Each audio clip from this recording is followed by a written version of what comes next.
Subscribe to our YouTube channel and press the bell icon to get the latest updates.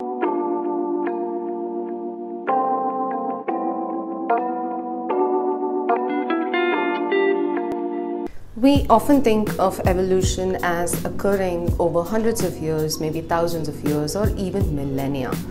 But there is a very specific documented experiment that proves otherwise.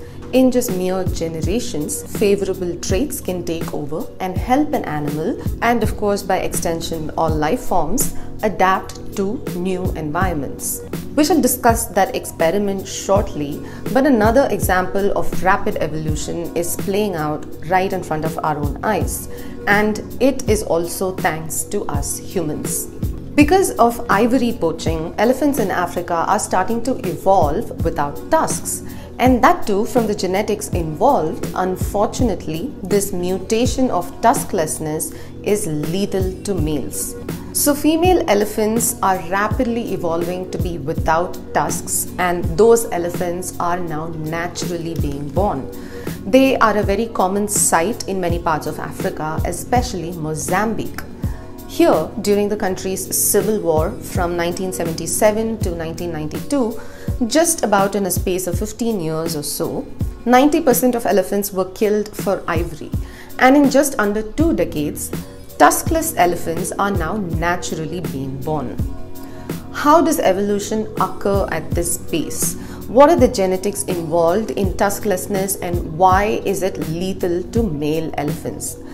What happens to elephants that are now without tusks, and what happens to the ecosystem if elephants are without tusks? I'm Sandhya Ramesh, and this is Pure Science. Dmitry Belyayev was a Russian zoologist and a geneticist who was active during the Cold War. He performed a controlled breeding experiment which yielded some of the most incredible results we've ever seen in biology. In the 1950s, he decided to rebel against the Soviets' suppression of science and genetics, and he decided to dig into how domesticated animals became domesticated genetically. So he started breeding silver foxes. Silver foxes were feral and wild, and they were afraid of humans or were aggressive towards humans. He put a few of them in cages in this famous experiment in his breeding center and decided that he wanted to breed only the friendliest of foxes to check for how they become domesticated. So how he would test this is he would extend his arm out to each cage. If the fox was aggressive towards his arm or shrank away in fear, that fox was discarded from breeding, and the ones that came to sniff his hand and were curious were selected for breeding. With each generation of foxes, he picked only the ones that were the most docile. And in just a few generations, in mere years, the foxes were no longer scared of humans. In fact, they actually started to behave and look more like dogs. Their ears flopped, they started wagging their tails, they started licking people's hands to show affection, they started to develop patterns on their coats, and so on. People started even walking these foxes on leashes. So Belyayev was able to show that evolution can actually occur much faster than we think. This is exactly what is happening right now with African elephants. The ones that can live in this environment of illegal ivory poaching live, and the ones that cannot die. So this is survival of the fittest. Fittest in evolution does not mean physical fitness or how long an animal lives. It means how successful it is at reproducing and passing on its genes. The elephants with giant tusks kept getting poached and killed, so the ones that did not have good tusks for whatever reason were the ones that ended up surviving. So that tuskless population starts to expand as tuskless elephants survive more and reproduce more. The tusked elephants die out and are unable to pass on their genes. That is how African elephants are evolving in real time. We can see this selection pressure, humans driving evolution real time in other species too. We know mosquitoes have evolved to become resistant to DDT. We kept using DDT to kill them, and the ones that had mutations to resist ended up surviving and mating. And now we know that we're also having a growing antimicrobial resistance problem because bacteria are starting to mutate to evolve resistance to the antibiotics that we use to treat them. Because of commercial fishing, most fish species we consume now have started to evolve to become very small in size.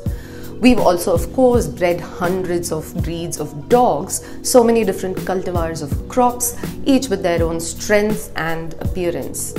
And of course, we have to keep updating the flu vaccine each year because the influenza virus mutates that rapidly. During the Mozambique Civil War, in just under 2 decades, the elephant population in the country fell by 90%. After the war was over, the population started to recover, and during this period when the population was recovering, a large number of females were being born naturally without tusks. But not males. Males were still being born with tusks. So, researchers who were studying the elephants and observing them realized that there was a sex-specific trait that was at play. This meant that tuskless females can birth both tusked and tuskless females, but only tusked males. To understand what gene it is that is lethal to males, researchers sequenced the genomes of 11 tuskless females and 7 tusked females to find differences. They discovered 2 key genes which were different, and both are already known to help with teeth formation. One is called the MEP1A gene, which helps build teeth and maintain its strength. But the other one is the more interesting one.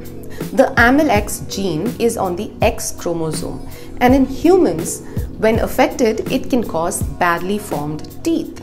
Turns out, this gene sits right next to some other crucial genes within the X chromosome that are actually essential for the survival of the Y chromosome. This means that tuskless males end up basically as genetic defects in the womb and are most likely miscarried. So what happens now if there are so many tuskless elephants? There could be cascading consequences which we do not yet understand to the ecosystem. Elephants are described as ecosystem engineers, which means they physically shape the habitat around them. They feed on tall trees, they knock down tall trees, they crush several of them, they dig with their front legs, they rip apart grass, they walk large distances and excrete seeds that they eat. Their dung is a great fertilizer, and in fact mini ecosystems can actually form around elephant dung itself. And it is well documented that elephant activity affects the habitat of hundreds of other species. So elephants losing an anatomical trait that is as important as their tusks could have repercussions that we do not yet know. In the Anthropocene, the age of humans that we're living in, we are causing rapid and massive evolutionary changes around us. As we continue to do so and apply selection pressure on other species, we incur what is often described as a Darwinian debt. The species we affect do not recover fast enough to survive, and this can cause cascading evolutionary changes, and the repercussions, this debt that we incur, will need to be paid by our future generations.